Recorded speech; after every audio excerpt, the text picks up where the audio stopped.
Antoine de Maximi, 58 ans, en phase descendante, les années passent. Et qu'est-ce que je peux dire de moi, à part hormis le fait que je fais la série J'irai dormir chez vous, eh bien, je me suis bien amusé dans ma vie et je suis très content de continuer. Voilà. Alors l'idée de la série est née de plein de choses, plein de convergences qui ont mûri pendant des années et qui en fait sont sorties en un quart d'heure, 20 minutes. J'avais envie de faire des portraits de gens normaux, ce qui intéresse personne, des gens qui étaient quand même un petit peu originaux. J'avais envie de faire quelque chose tout seul, je me disais j'ai été ingénieur du son, caméraman, réalisateur, présentateur, je pourrais faire quelque chose tout seul. J'avais envie de retrouver ma liberté parce que je faisais des documentaires avec des vrais budgets, beaucoup de moyens, mais beaucoup de contraintes. Et j'en avais marre. J'avais envie de pouvoir partir quand je voulais, où je voulais, et c'est ce que je fais depuis 14 ans maintenant. Alors pour les vacances, et c'est bien d'en parler parce que je vais partir d'ici quelques jours, eh bien je ne sais pas où je vais voir mes copains, je pars en voiture, à droite, à gauche, je m'en fiche, j'ai des copains partout, et puis parfois c'est même des gens que je ne connais pas qui m'hébergent. Bon, maintenant que je suis connu, c'est plus facile, mais j'adore improviser parce que je pense que quand tu improvises, tu n'as pas de programme. Quand tu n'as pas de programme, tu es totalement disponible et tu as de fortes chances de récupérer des trucs, de vivre des choses beaucoup plus intéressantes que les vacances que tu avais planifiées. Et c'est plus facile quand tu es tout seul, mais je faisais ça même avec ma fille et ça se passait très bien. Alors on me demande souvent quels sont les souvenirs les plus forts que j'ai ramenés. Est-ce qu'il y a... En fait non, il y a énormément de souvenirs, c'est extrêmement varié, il m'est arrivé plein de choses. Et j'ai pas envie de trier, j'ai pas envie de hiérarchiser, c'est sans arrêt des moments qui sont étonnants, contrastés. Et en fait, le maître mot, c'est contrasté. Parce qu'un bon moment n'a jamais autant de valeur que quand il est... Alors, je sais pas s'il faut que je dise si ou positif ou négatif, mais on s'en fout, vous allez très bien comprendre que quand il est précédé par un moment, là je crois que j'ai trouvé, qu'il est précédé par un moment qui était dur. Un moment est forcément beaucoup plus beau s'il a été précédé par un moment dur. Et en fait, ce qu'il faut, c'est le contraste.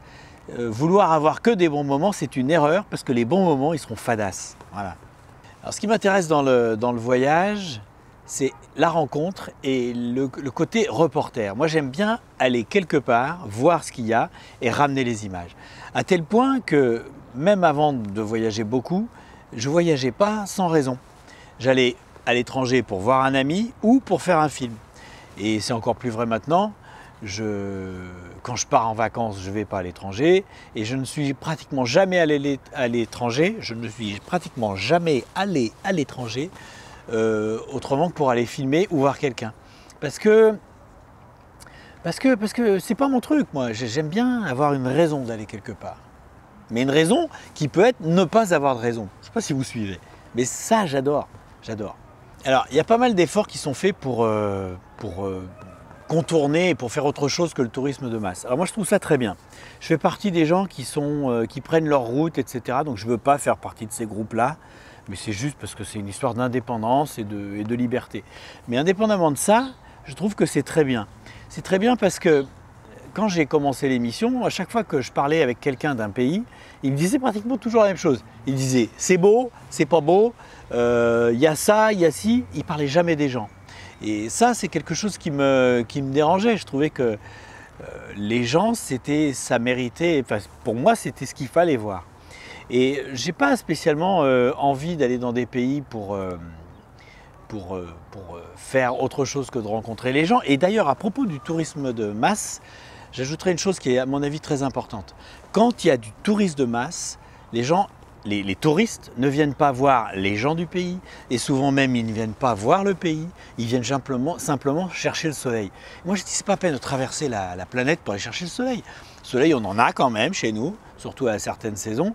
Et je trouve que ça n'a pas vraiment de sens. Le tourisme de masse pour moi c'est une erreur. Voilà.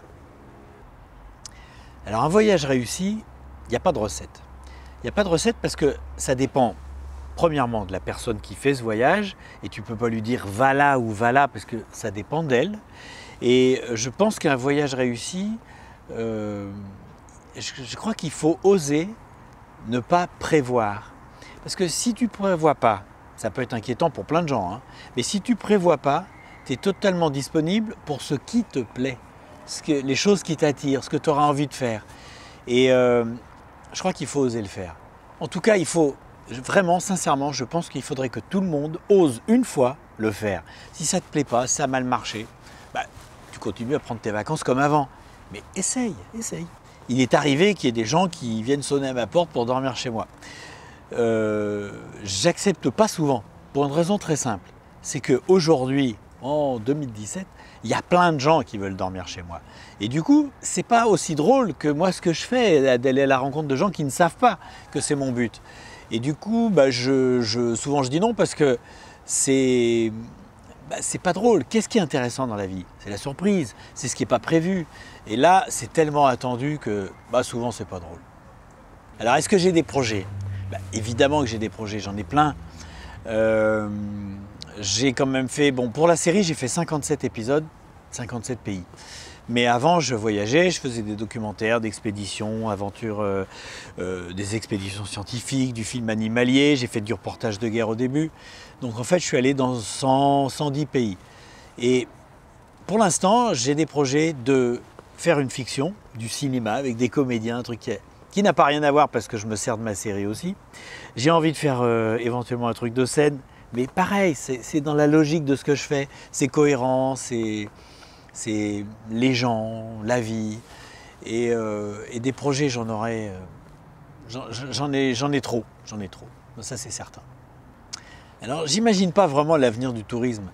Le problème du tourisme, c'est souvent des gens qui veulent voyager et en même temps qui veulent être pris en charge. Et ça, c'est forcément plus ou moins du tourisme de masse. Alors après, il y a des gens qui préfèrent être emmenés dans des endroits différents. Il y a effectivement des tours opérateurs qui t'emmènent dans des endroits à part. Mais moi, je pense que toujours, tout le temps, on peut voyager dans plein de pays sans prévoir, tout seul, etc. Et je dirais même que j'ai quand même un conseil à donner aux gens. Mais ils n'oseront pas le faire, mais ils ont tort.